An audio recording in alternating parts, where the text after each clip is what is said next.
Assalamualaikum warahmatullahi wabarakatuh. Perkenalkan, nama saya Angga Fardani, NPM 7202131226. Di sini saya dari kelas perpajakan akan menjelaskan sedikit tentang pajak penghasilan pasal 21. Sebelumnya salam hormat saya kepada dosen pembimbing Bapak Muhammad Firly Pranata. Langsung saja dari pengertian pajak penghasilan pasal 21. Pajak penghasilan yang dipungut sehubungan dengan pekerjaan, jasa, dan kegiatan yang dilakukan oleh wajib pajak orang pribadi adalah pajak atas penghasilan atas gaji yang memiliki wajib pajak PPh pasal 21 dari penerimaan penghasilan yang dipotong PPh pasal 21, yaitu pejabat negara, PNS, pegawai tetap, pegawai dengan status PPLN, tenaga lepas, penerimaan pensiun, penerimaan honorium, dan terakhir penerima upah. Yang bukan wajib pajak PPh pasal 21 yaitu pejabat perwakilan diplomatik dan konsulat, tentunya bukan WNI, dan tidak menerima atau memperoleh penghasilan lain di luar jabatannya di Indonesia, dan negara yang bersangkutan memberikan perlakuan timbal balik.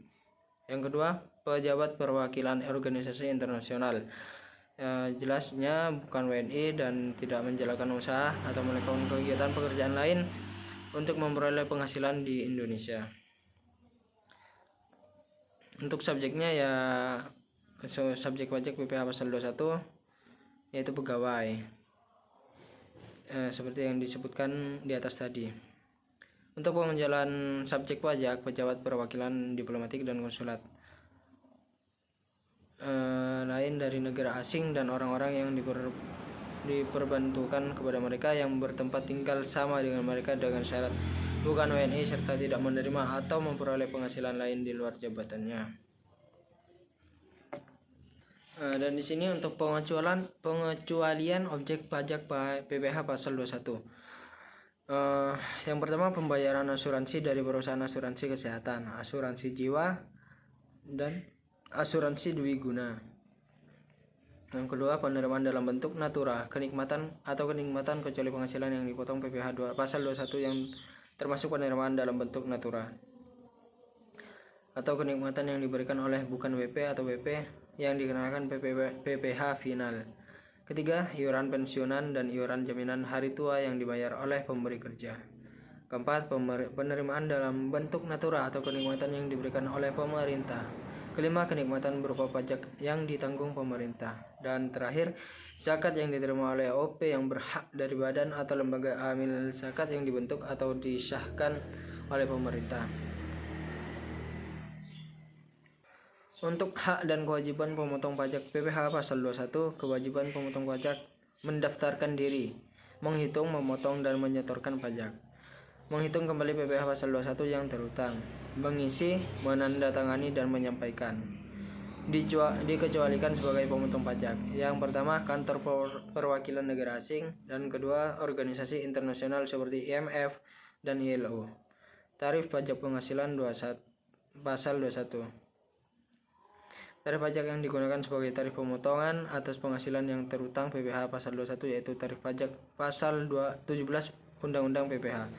Besarnya tarif pajak PPh 21 yang diterapkan terhadap PP yang tidak memiliki NPWP menjadi lebih tinggi 20% tarif yang diterapkan terhadap PP yang mempunyai NPWP.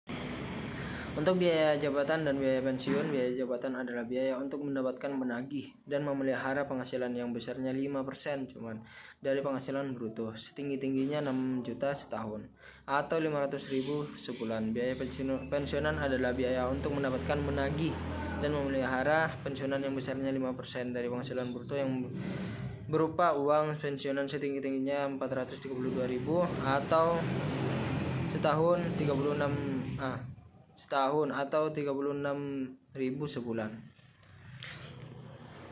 Tarif pajak dan penerapannya. Yang pertama, tarif pasal 17 Undang-Undang PPh diterapkan atas PKP dari pegawai tetap besarnya penghasilan bruto dikurangi dengan biaya jabatan, iuran pensiunan, dan PTKP.